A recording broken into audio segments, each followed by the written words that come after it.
In today's hyper-connected world, most people aren't bored, they're distracted.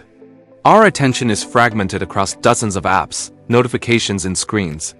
We check our phones over 100 times a day, jump from task to task, and confuse activity with achievement. We're constantly stimulated, yet we rarely feel fulfilled. The problem isn't that we're lazy. It's that we've lost the art of immersion.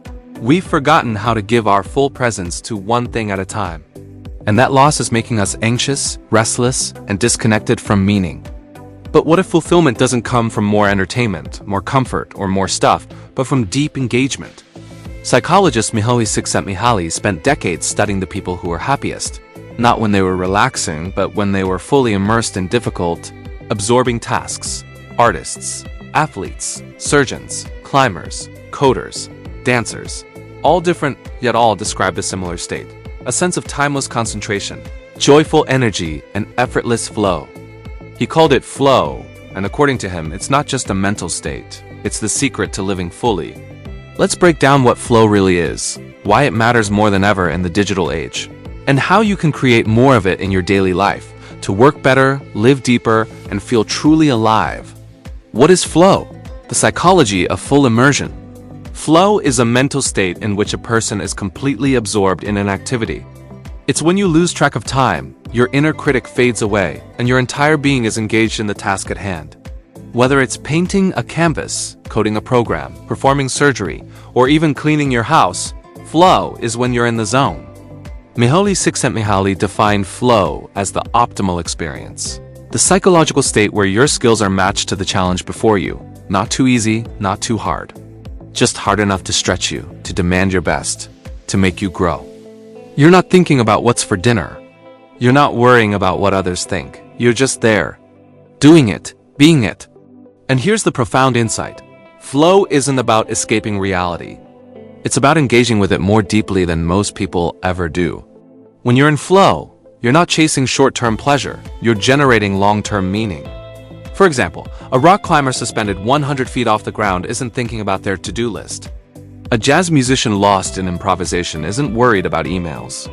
A novelist deep into a scene isn't aware of the ticking clock. In flow, the ego dissolves, time distorts, and life feels purposeful. This isn't just theory. Csikszentmihalyi's research showed that people report their highest levels of happiness and life satisfaction during these flow moments. It's not when they're relaxing on the beach. It's when they're doing hard, absorbing work that matters to them. The conditions of flow, how it happens. Flow doesn't appear magically. It arises under specific psychological conditions. And once you know them, you can start engineering your environment and mindset to invite more flow into your life. Clear goals. You need to know what you're trying to do. Flow thrives on clarity. Whether it's writing 500 words, mastering a guitar riff, or solving a specific coding bug, a clear goal channels your focus. Ambiguity kills flow. Direction invites it. Immediate feedback. You must be able to monitor your progress in real time. Are you getting closer to the goal? Is what you're doing working? Video games do this brilliantly. Instant feedback keeps players locked in. In life, feedback could come from metrics, results, reactions, or even just your gut sense of this is going well. Challenge-skill balance. This is the most crucial element. If the task is too easy, you get bored. If it's too hard, you feel anxious. But when the difficulty level perfectly matches your skill, or slightly stretches it, you enter flow. You're focused, stimulated, and engaged. It's the sweet spot of human performance. Other flow triggers include deep concentration, sense of control, merging of action and awareness, loss of self-consciousness, altered sense of time. These are not abstract traits, they can be cultivated. And when they line up, flow becomes not just possible, but almost inevitable. Modern life is a war on attention. Our phones buzz. Our feet scroll infinitely. Our days are interrupted every few minutes by distractions masquerading as urgency. And every time our attention is broken, it takes time and energy to recover. Flow, which requires deep, sustained focus, becomes harder and harder to reach. And yet that's exactly why flow is so valuable. It's not just a productivity hack. It's a mental rebellion against shallow living. It's your way of saying, I refuse to be fragmented. I choose depth. I choose presence. Flow is also deeply meaningful because it is intrinsically rewarding. You're not in flow to impress anyone. You're not chasing likes, money, or praise. You're doing something for its own sake. Ironically, that's when you often do your best work, because you're not trying to prove anything. You're just immersed. Csikszentmihalyi often said that flow is the antidote to chaos, not just in the world, but in the self. When you're in flow, your attention isn't scattered. Your sense of self isn't anxious. You're aligned, focused, whole.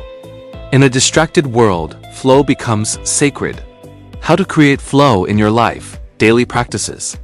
So how do you experience more flow, not just once in a while, but consistently? Here are strategies backed by science and experience. Eliminate distractions, turn off notifications. Close browser tabs. Put your phone in another room. You can't enter flow if your attention is constantly being hijacked. Time block for deep work. Set aside 60 to 90-minute chunks for single tasking. Treat this time as sacred. Protect it like an appointment. You need time to warm up before flow appears. Set clear goals. Before starting, write down exactly what you intend to accomplish. Don't just write. Aim to write 1,000 words of Chapter 2. Specificity fuels focus. Match challenge to skill. If you're bored, increase the difficulty. Add constraints. Raise the stakes. If you're anxious, break the task into smaller steps. Find your sweet spot. Work at your peak times. Flow is easier when your energy is highest. Are you a morning person? Block mornings for creative work. Night owl? Lean into that. Respect your rhythm. Create a ritual. Build a pre-flow routine. Light a candle. Play specific music. Put on noise-canceling headphones. Signal to your brain, it's time to focus. Reflect on flow moments. After you experience flow, journal about it. What were you doing? Where? What time? What helped? Over time, you'll notice patterns. Use them. Flow isn't accidental, it's architected. Mihaly Csikszentmihalyi's work is a profound reminder that happiness doesn't come from comfort, but from challenge. That focus isn't a grind, it's a gateway. That life is richest not when we numb ourselves with ease, but when we immerse ourselves in meaning. Flow isn't about doing more, it's about being more. It's about showing up fully for your own experience, with clarity, courage, and curiosity. Because in the end, the most powerful life is not the one packed with activities, but the one lived with depth. So take a moment. Ask yourself, when was the last time you felt truly alive in what you were doing? What if you could feel that more often? You can, but it starts with protecting your focus and honoring your potential.